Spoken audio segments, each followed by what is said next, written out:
Okay, live video. Hey, this is Mark coming to you from Baker's Green Acres. Tuesday, April-ish, 25th-ish, something like that, somewhere around there. It's Tuesday, temperatures up to 42, but it was a string of days where the thermometer told you that it's a good day to go outside, but when you came out, that cold wind that wasn't continuous, it was metered. It'd hit you and cut right into you, and you'd be like, this is bad. Because it was tough. That cold, wet wind coming out of the north sometimes can be really difficult. So this morning, got up, looked out, it's gray. I'm thinking, it could be the same. So I prepared. I have my long johns on and I have a flannel shirt on. After I get done with this, the long johns are coming off and the flannel shirt's coming off. I'm gonna be in short sleeve shirt today working outside because it's supposed to get up towards 70. So we'll see, but I'm coming out and it's a completely different situation, completely different. Oh, I see what I'm doing. I'm over near the swallows' house and they don't like it. Okay, so I'll move. All right, let me show you this guy. This is spring. Right there on that fence post right there. I know that things are happening when I see these guys show back up. And they're kind of my friends. I think that they like me, you know. They'll let me get kind of close. I never hurt them. I never scare them. I always speak nicely of them. But I have several of these houses around the garden area, and they take up residence in them. And it's really a nice situation because there's not many of them here yet, but there will be. And they're nice little birds. I really, really like them. Yep. They do a good job of catching, mosquitoes and stuff like that, I think. I think that's what they live off, because if we are down at the pond, we'll see them just swooping right over the top of the pond, and it looks like they're hunting. I don't know exactly. I've never really researched it, but I think they do eat insects. But it's just a totally different day. Yesterday, the wind and the cloud cover, there was constant noise and that uncomfortable wind hitting you. It was just confusion. And that's how it gets sometimes. I go back to the winter time when it's 10 below, but it's still, or even 10 below when there's oh, there they go. That's why they were flying around, because I was leaning up against their post. Those are bird houses that the kids made long time ago. Well, I made the bird houses. They painted them though. And that one's been up there for a while. So they'll go in there and create a whole bunch of babies, and when they come out, they're flying. Really cool. I'm so glad that they want to work with us like that. And I have some there, and then they're all kind of around. There's a group of them in the corner out there, and there's a group right there, and I can see that they're on it already. Look at that. I don't know if you can see it as good as I can. But when things change like this, you know you're getting into spring. You just know it. And the first thing I wanted to do was get out here, and I wanted to walk out into the grow area. I'm gonna have on this grow area, these 3 100 by 100 fields, I'm gonna have about 12 pigs on here this summer, and that's it. That's all I wanna do. That's enough for my classes in the fall and to feed us. So I'm not gonna go, crazy with pigs. You don't really need to in the homestead model. You really don't. You just need enough for you, and maybe enough that if you sell it, you'll cover your feed costs. I think that's a good place to aim for. So this will do it for me. This grow area is going to provide me with a lot of food for these 12 pigs. So let me turn this around. This is rye. I planted this in here like 2 years ago. And then last year we put sows in on it. I made a video when I did it. It was up high. This will get, it'll get 6 feet high. The runners or the bolts that come out of it will be 6 feet high. And the thatch on the bottom, all the grasses will be heavy, heavy, heavy. So if we were to go through this, dig it all up, roots and all, and weigh it, we would have some serious tonnage out here. And this is all food for pigs.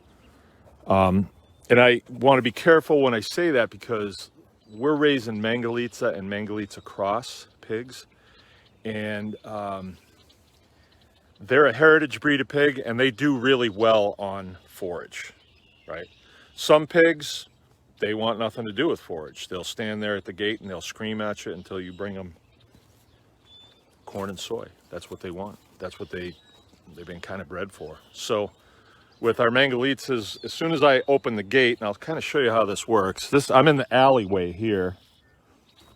So this is field 2. Field 2 right here. And I planted this, a month ago in field peas. And they're up about 2 inches right now. So today, they've got a little bit of moisture. And with this, when we process turkeys right at Thanksgiving time. So the compost pile is right there.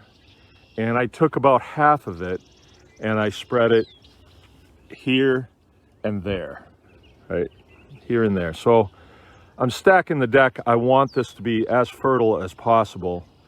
But I don't want to use any chemicals on it because I want the pigs to be as clean as they can be because they are going to be our food.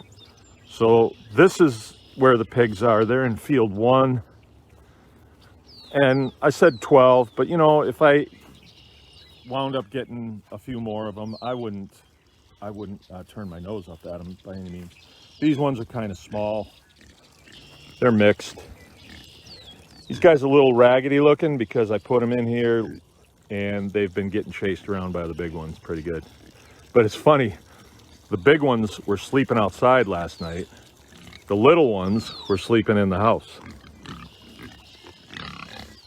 And then this is their wallow right here. So I have that micro tubing just barely running in there, and it gives them a place to get. It'll be warm today, so they'll want to wallow around in there pretty good. That red one right there, I bought that one from somebody, and I wanted the red Mangalitsa in my herd, but he didn't turn out to be what I thought he was going to be, so we wound up cutting him. So he's just going to be used for meat. So these are all meat animals. I'm taking a drink.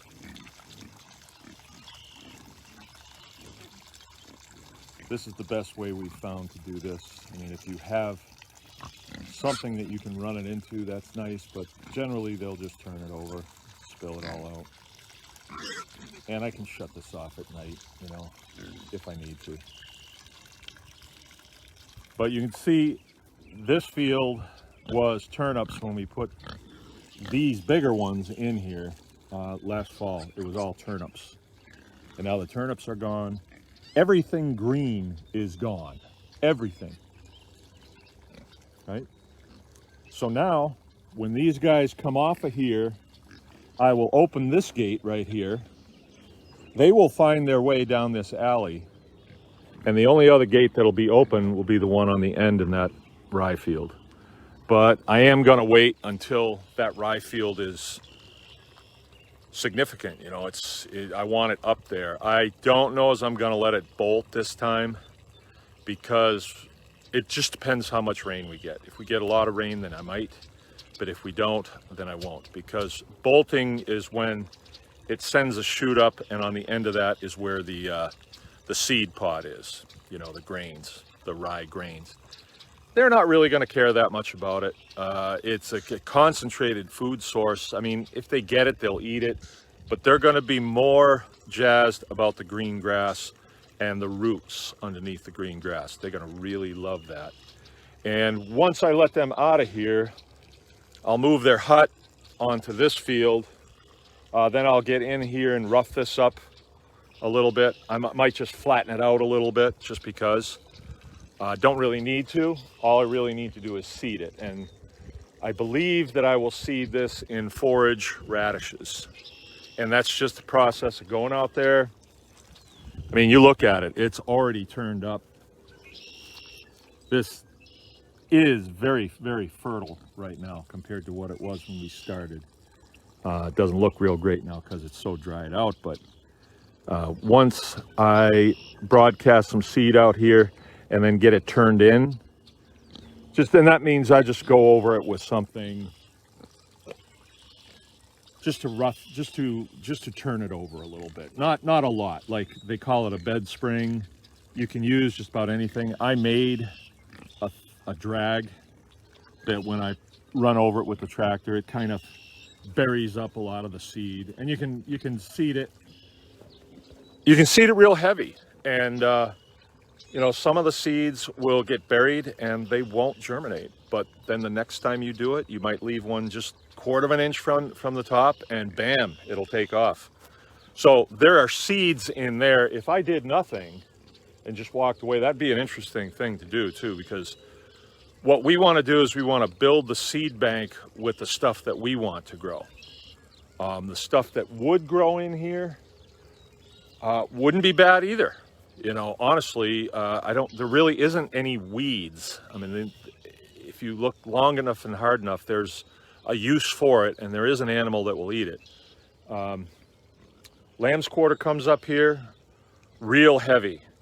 If we don't do something about it, the stalks on the lamb quarter, we've seen them as thick as 1.5 inches across at the bottom. Like they're woody stalks like that. And that's just in, you know, a couple of months. And that's happened on other fields where I just couldn't get to it. And I thought, how in the hell am I ever going to get a handle on that? Because the field was higher than me, and it was lamb's quarter, and at the time I thought, oh, it's just weeds. But the cows wound up in there. I thought they'd just waltz through it and go on to the next thing, but they really like lamb's quarter. So they ate all the leafage off, and there was just stalks there. And oh, after a while the stalks were gone, and now that particular field is one of the nicest grass fields that we have. It's not suitable for cutting, and it could be, but I have enough flat fields that I don't need to do anything with that. But the grass that grows on it is really nice, so letting the cows in there is extremely productive. And it seems like every time they go through, their hooves are breaking it open and new seeds are coming up in the seed bank. Oh, there's bugs. How about that? I'm getting attacked by bugs. Oh yeah, welcome, welcome. Yeah, it's kind of neat. It's like the humans, we stay here all winter long, but all the other animals, they split, they go south. Even the bugs, I don't know where they go. Maybe they go south too. There's a whole bunch of these little flies, mayflies. But then they come back, and it's like we're communing now, and they're saying, oh, I'm glad you're still here because I want to suck your blood out. Oh, that's nice. But that's the update on the grow field. I'm real happy with the way things are going here. I have got a set number of pigs. This is in motion. The water's set, the electric fence is set, so I have very little work to do out here, just seeding that field and then moving. And that will be about it. The center field here, the field peas, I choose field peas for my first crop on, you know, if the pigs stay on that field during the summer or during the winter, then I would probably seed this one. If the pigs had stayed here, then I would probably be seeding number 1. So the reason I picked number 1 to leave the pigs on is because there's a bit of a wind break. This is high and the wind whips across there and it could be you know, it just seems like it'd be kind of unfun to live there. Oh, look at you. I just picked up a piece of grass. Gonna be nest building. Isn't that nice? I wish I knew there was something I could do for them to make their life easier, like put something out for them, or I don't know. It's so cool that they're back.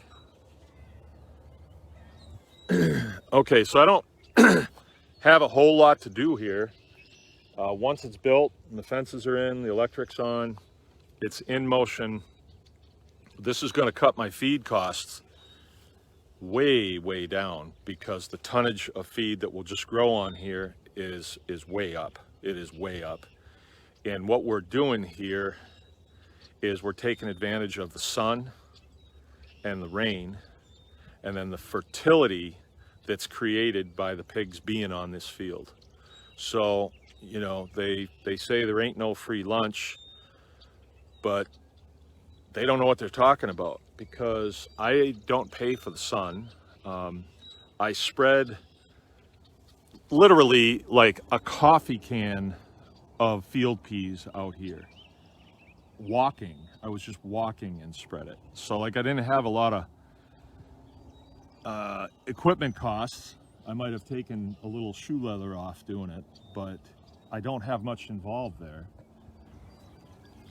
And as the pigs take that down, they're not going to eat only the peas. They probably like the peas, but they eat the stalks, they eat the roots, and then they manure it back. So that field is not decreasing because the animals are on it. And that's the misnomer in farming, is that there ain't no free lunch. Like, because I'm running animals on that field, I better dig some money out of my pocket and give it to somebody so we can put some fertility back in there. Well, no, that's not really how the design was designed. It wasn't put together that way. It was put together so the animals feed off the land and the land feeds off the animals. And it is all fueled by sunnage and rainage and windage, and the the oxygen in the air. I would say everything that's in the air is probably useful. I don't know, but there doesn't seem to be much in our environment. Boy, my arm's getting tired. That isn't useful. And then, you know, you consider the human being in the equation. This would not work if the fences weren't here. The animals would be nomadic. They would be moving. They would have probably gone south with the swallows. But they surely would have ruined, you know, the golf course. So they need to be in on a thing like this. Now, this doesn't take up much space. It looks pretty good size, but what you have here is 100 by 100. This is 100 by 80, 100 by 80, and then that's 100 by 100. And this lane right here, you see it's got a lot of growth in here. I would trap them in this lane for a day. So I would not open that end gate, and I would let them be in this lane for a day. And what they'll do is they'll mow all this for me. They really like to eat all this forage that's in here. And in about a day, 12 of them can knock it down to a place where it's going to be acceptable. All right, so just real quick, if you look at this, you see a strand of electric right there on that stubby post, and then the woven wire. So the primary is the electric. That's the primary. The secondary is the woven wire. So there's a strand of electric here on this side. If the pigs are on this side, then that would be energized. And then on the other side of the fence, there's a strand of electric right there. So when they're on this side, this will be energized. But there's kind of a trick when you're operating this system. You see all this foliage on the inside. It's on the inside of the electric. Well, when I put them in here, if I leave the electric off and just real carefully monitor them, they will go after that first. And I don't know why that is. I think they think that they're doing something that they shouldn't, so that's what they like to do. They're basically like little kids. So if I leave the electric off, then they'll come right up to the root of the fence and they'll eat a lot of that out. If you don't do that, then that stuff will grow out of control and you have to come in and knock that back. And it's not terrible. I mean, you can walk down that fence line with a weed whacker and knock it all back in 20 minutes, the whole pen. So it's not hard to do. The other way would be to spray it, but we don't like to use spray if we can help it. You know, spray would be like a defoliant. Don't really want to spray that on this soil out here because the soil is really it's precious, and to just because it's quick to do it, I think is a little short-sighted. So that's this. I'm really happy with this. It's nice to be able to just come out here and look at it and say, okay, I launched that ship a little while ago, you know, probably a couple years ago, and it's still heading in the right direction I want it to go. And I might have to tweak it a little bit here and there, but not much here, not much this year. Here's something that's kind of interesting that just happened, and maybe somebody knows why it happened, because I certainly don't. These trees, 1, 2, 3, 4, there's 5 of them. That one on the end got beat up, but these 4, I did not plant those. And they are that tree right there. And that's a Dutch elm. And these ones came up just, it looks like a foot to the right, to the right, to the left, to the left. And I mean, people have said, no, you planted those. You planted those. I did not plant those. They're there because I said, I'm gonna cut those down one of these days, but I just never did. And so lately what I've been doing is I've been pruning them, and man, they're just firing right up into the sky. They're not, but 4 years old maybe. And I don't know why they decided to come up there. I don't think they come from a seed. I think they probably came from a root from over there, from that big girl. And man, she's provided some serious shade for us. It's really good. So I mean, I don't have the heart to cut these things down. How can you do that? But they're kind of gonna block the garden.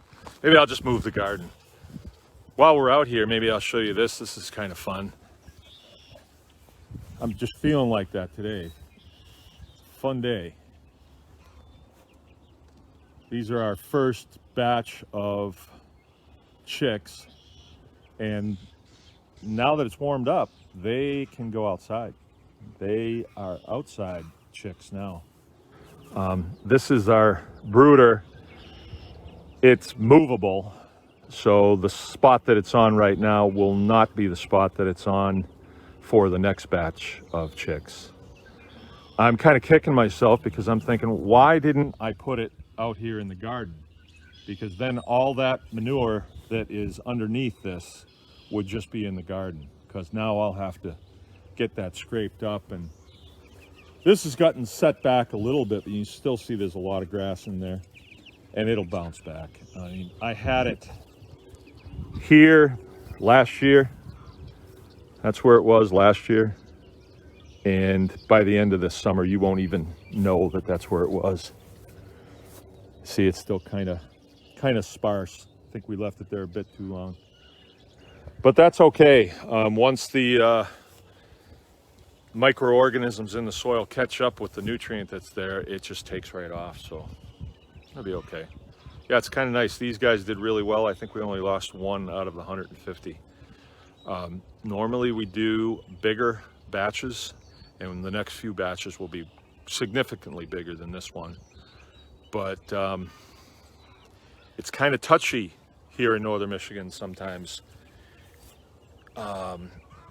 in the April month. Like, we've had a foot of snow come down, and that happens, you know. And if you had these guys out on pasture, you would be sweating it at night, because they're just babies and it's kind of tough on them. If I had 300 of them in there, you could see by the sizes of them now, they're 3 weeks old, they would be in there really tight.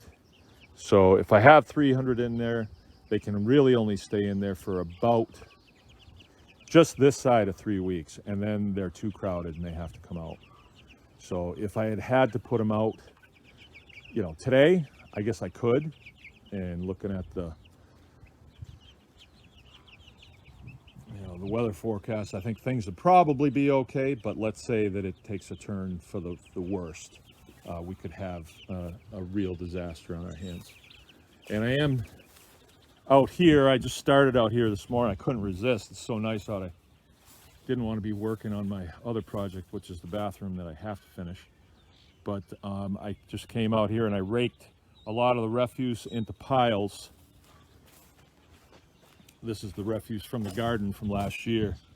And then I just touched them off. Just got a lighter in my pocket and I just touched them off. So I burned them and get some nice carbon into the soil. And then I will probably be spreading a lot more compost out here. And then pretty soon here, when we get into May, there's a lot of our stuff that goes in May, early May. We can put the peas in, we can put the potatoes in, although I think we're supposed to wait until June. I don't know about that. We'll see. Because if you plant them early, then you get bugs, but I'm not a real potato connoisseur. I like eating them, but I'm not that good at growing them, I don't think. I'm good at planting them and thinking things are gonna go right, but then by the time in the summer when I'm supposed to be taking care of them, I have way too many other things to do, so they wind up getting kind of neglected. All right, well, there's my rant for the morning. I feel good to be just back in touch with my peoples and back in touch with the farm, and been a little out of touch lately, it seems like. That happens. But then your perspective changes on things when all of a sudden you see life coming forth, and you know, winter's kind of coming to a close. It's nice.